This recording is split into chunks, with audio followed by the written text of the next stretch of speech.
बाकी सब लोग भाग रहे थे और दूसरी तरफ भागते हुए निकल पड़े। जिसको गोली लगी उसे पुलिस टीम ने तुरंत हॉस्पिटल पहुंचाया, अंडर ट्रीटमेंट है। जेपीसी से बाद में रेफर आरएमएल किया गया, आरएमएल में वो अभी स्टेबल है। लेकिन कॉम्बिंग ऑपरेशन हमारी और इंटेंसिव एक्सरसाइज को आगे जारी रखा गया। यह कॉम्बिंग ऑपरेशन की सफलता हमें लगभग रात के 2:15 पे, सुबह के 2:15 पे हमें सफलता मिली, जब हमें वापस वो मोमेंट दूसरी साइड में नजर आया और पुलिस टीम उस तरफ जब जा रही थी, उन्होंने फिर से वो हिम्मत करी और पुलिस टीम की तरफ फायर किया।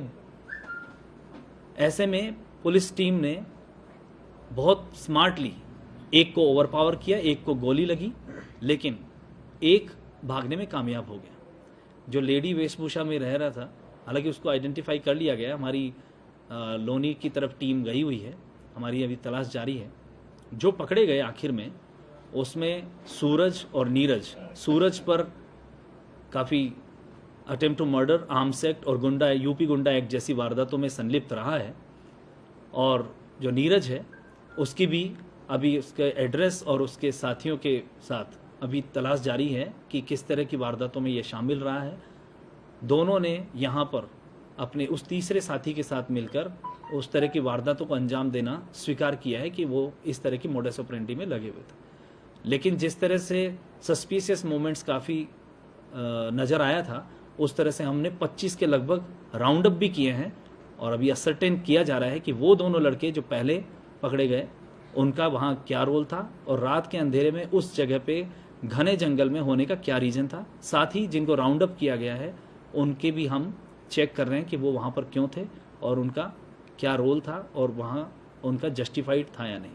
जो रिकवरी हुई है वो है 9mm pistol with 2 live rounds और एक 315 बोर का कट्टा भी विद 1 लाइव राउंड। यह रिकवरी, यह मोडस ऑपरेंडी और यह कैच स्पेशल स्टाफ और Seelampur sub division police team का एक सफल ऑपरेशन है, जिसमें हम उम्मीद करते हैं कि आने वाले समय में इन वारदातों को विराम में मदद मिलेगी, जैसे कि लाठी डंडा गैंग और मस्तान गैंग के बस्ट होने के बाद मिली थी। यह जो ऑपरेशन रहा, ये एक तरह से डिस्ट्रिक्ट पुलिस का कंबाइंड ऑपरेशन रहा, जिसमें सीलमपुर सब डिवीज़न टीम के अलावा खजूरी खास सब डिवीज़न टीम और पूरी ऑपरेशन सेल की विंग लगी। और जो फाइनली सूरज और नीरज ने जिस तरह से स्वीकार किया है अभी, और कई सारी वारदातें अभी खुलने का अनुमान है। सर, जिस लड़के को गोली लगी है उसका प्रोफाइल कुछ बताएंगे? कोई उसका क्रिमिनल बैकग्राउंड निकल के आया है क्या? हाँ, उसका नाम दीपांशु चौहान है। क्रिमिनल कुछ रिकॉर्ड उसका निकल कर अभी तक नहीं आया है, लेकिन वो इस बात का आंसर अभी तक दे नहीं पाए कि वो उस घने जंगल में क्यों थे और क्या कर रहे थे। वो अभी हमारी पूछताछ में निकल कर आएगा और अभी पूछताछ जारी है। सर, कितना राउंड फायर हुए थे? तो टोटल राउंड पुलिस साइड से 3 फायर हुए हैं और उस साइड से जो है उसमें अभी भी हम लोग देख रहे हैं कि आज भी एफएसएल टीम लगी हुई है। कल जो निकल कर आया है उसमें हमारे 3-4 राउंड फायर जब पुलिस टीम की तरफ हुए थे और बाद में जो 2:15 वाला जो था उसमें 2 फायर हुए। सर, ये पिस्टल कहाँ से लेके आए थे? क्या इसका सही पता चल पाया? सोर्स ऑफ वेपन, जैसा मैंने कहा कि जो नीरज है उसकी वहाँ पर वारदातों को और सोर्स ऑफ वेपन को, इनमें हमारी टीम अभी लगी हुई है और यूपी गई हुई है। सर, इस पूरे ऑपरेशन में क्या कोई पुलिसकर्मी घायल हुआ? फॉर्चुनेटली पुलिस पार्टी में किसी को उस तरह की चोट नहीं लगी है, लेकिन झाड़ियों में जो नॉर्मल उस तरह की चोट है गिरने से या फिर इस झाड़ियों पे जाने से, बट फॉर्चुनेटली पुलिस की तरफ से कोई हताहत अभी नहीं। सर, ये जो महिला के वेश में बनते थे तो क्या कोई सेक्स रैकेट टाइप से मतलब लोगों को फंसाते थे या क्या? नहीं, वो लुभाना हो सकता है कि सेक्स पॉइंट ऑफ व्यू से हो, लेकिन वो जो बता रही होती थी, वो कहती थी कि मेरा बैग यहाँ कोई लेकर चला गया है या मेरा वहाँ कुछ गिर गया है, उस टाइप की मदद वो खास तौर से देखा गया कि ट्रक वालों को, टेम्पो वालों को, जो थोड़े से इलिटरेट हो रहे होते हैं, जो ना थोड़ा कम समझ से वहाँ पर उस खादर एरिया में बढ़ जाते थे, उतने में ये दोनों लोग आके उनको खींच लिए होते थे। क्या टाइम मतलब रहता था, किस टाइम पे ज्यादा? ये वारदातें हमारी लगभग शाम के 7 बजे से ही शुरू हो जाती थी और रात को 12-1 बजे तक। इसमें आपने देखा होगा सीलमपुर सब डिवीज़न ने पास्ट में भी शास्त्री पार्क पुलिस स्टेशन ने और एसीपी सीलमपुर साहब जो हैं उनके लीडरशिप में काफ़ी अच्छी कैच भी होती रही हैं। बट ये सिरदर्द बनी हुई थी ये इस तरह की वारदातें, और ये जो मॉडस ऑपरेंडी हमने गौर की थी इसको क्रैक करना इसलिए ज़रूरी था क्योंकि इसमें ये महिलाओं और निर्बलों को ज़्यादा इन्होंने टारगेट किया था। किस क्षेत्र में सर ये वारदात कर रहे थे, जैसे सिग्नेचर प्लेस या शास्त्री पार्क या खजूरी, कहाँ वारदात कर रहे थे? ये खादर एरिया आपने देखा होगा कि शास्त्री पार्क, न्यू उस्मानपुर, खजूरी खास एरिया में पड़ता है। इन्हीं में शास्त्री पार्क और न्यू उस्मानपुर सबसे ज़्यादा अफेक्टेड रहे जहाँ ये वारदातें पिछले समय में शास्त्री पार्क में ये वारदातें बहुत ज़्यादा हो रही थी। अभी न्यू उस्मानपुर एरिया में काफ़ी ज़्यादा नोटिस किया गया। हम उम्मीद करते हैं कि इस सफल कॉम्बिंग ऑपरेशन के बाद इसमें कमी आएगी।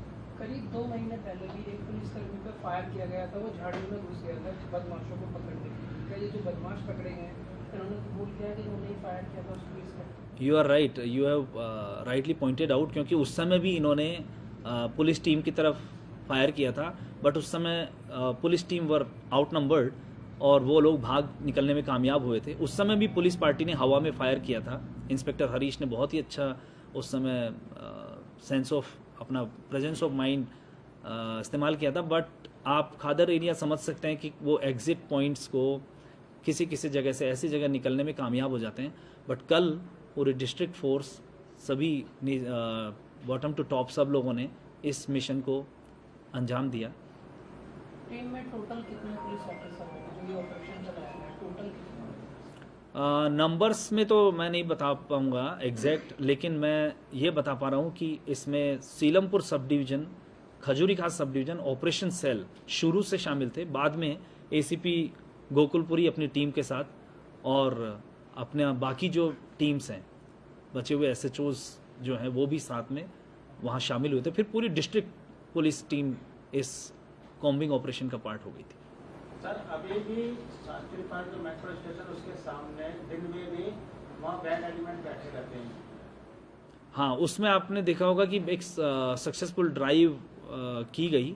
हालांकि उस तरह के एलिमेंट्स फिर से किसी न किसी नई जगह को अड्डे बना रहे होते हैं, लेकिन जो पुराने अड्डों की पहचान जो की गई उनमें किसी किसी जगह कंस्ट्रक्टिव वर्क्स कराए जाने लगे हैं सोसाइटी को इन्वॉल्व करके, सो दैट वहाँ बच्चे घूम सकें, सो दैट वहाँ पब्लिक जो है सुबह मॉर्निंग वॉक, इवनिंग वॉक के लिए बढ़िया से वो जगह काम आ सकें। जैसे जैसे हमें रिपोर्ट मिलती है कि अब ये जगह पे ये लोग बैठना शुरू किए हैं, हम कार्रवाई कर रहे हैं। एक बार सर आप मदद कर सकते हैं तो 11 बजे से 2 बजे के बीच में देखो जी वहाँ पे बिल्कुल डिपो के सामने जी अंदर ही मतलब कि बहुत बुरा हाल होता है। हम चलते आते जाते हैं तो, और मतलब जो अनजान बच्चे भी हैं वो भी इसके शिकार बन जाते हैं। बिल्कुल, इसको नोट करके इस जगह की कार्रवाई को भी हम अंजाम देंगे।